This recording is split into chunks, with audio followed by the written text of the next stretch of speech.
لیکن انہوں نے کہا کہ کیا مرحومین کے کپڑے پہن سکتے ہیں یا نہیں؟ جی بالکل پہن سکتے ہیں،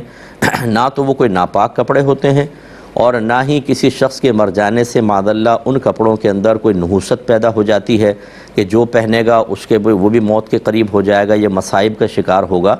ہم کسی نہ کسی کو آپ صدقہ تو کریں گے، وہ پہنے گا کہ نہیں پہنے گا؟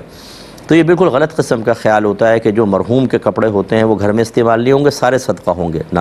اگر آپ پہننا چاہتے ہیں بالکل پہن سکتے ہیں، ان میں نہ تو شرعاً کوئی ممانعت ہے اور نہ روحانیت کے اعتبار سے ہے، اور ویسے بھی ہمارا مذہب اسلام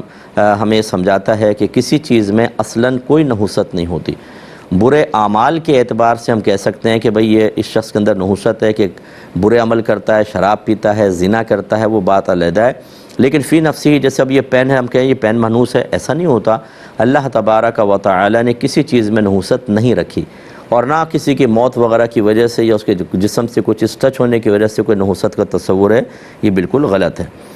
ایک بھائی نے فرمایا کہ ہم ساؤتھ ایشین لوگوں کے تلفظ میں اور لہجے میں مطلب اتنی پختگی نہیں ہے، ایکوریٹ لہجے ہمارے نہیں ہیں، تو قرآن کی تلاوت اور نماز میں سورت پڑھنے کا کیا حکم ہوگا؟ دیکھیں اللہ تبارک و تعالی نے واضح طور پہ فرمایا کہ لا یکلف اللہ نفسا الا وسعها، اللہ تعالیٰ کسی جان کو اس کی ہمت سے زیادہ آزمائش میں مبتلا کرتا ہی نہیں۔ آپ سیکھنے کی کوشش کریں،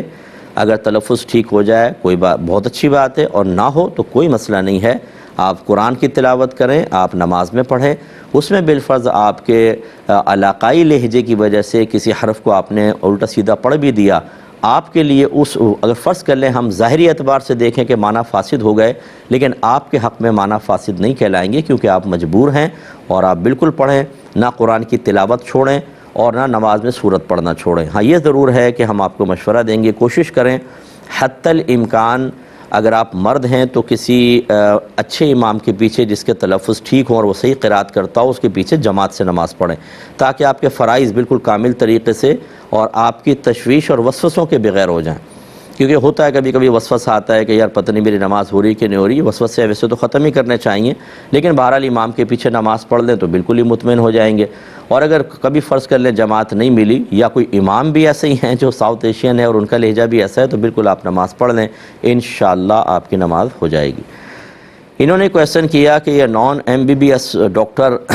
اگر ایسے ہوں کہ ایلوپیتھک پریکٹس کرتے ہوں جبکہ انہیں اس کا علم بھی صحیح سے نہ ہو، تو اس کا کیا حکم ہے؟ دیکھیں پہلی بات تو یہ کہ ایلوپیتھک طریقہ علاج کو اختیار کرنے کے لیے MBBS ہونا کوئی لازم نہیں ہے، وہ تو ایلوپیتھک کے اندر ہوگا۔ ہومیوپیتھی کے لیے یقینی سی بات ہے کہ اس کے کورسز ہیں وہ ہونے چاہیے، اس کے بعد کوئی سند یا ڈگری ہاتھ میں ہونی چاہیے، سرٹیفکیٹ ہونا چاہیے، اس کے بعد NOC آپ کے اس کے پاس ہونی چاہیے، تبھی وہ علاج معالجہ کر سکتا ہے۔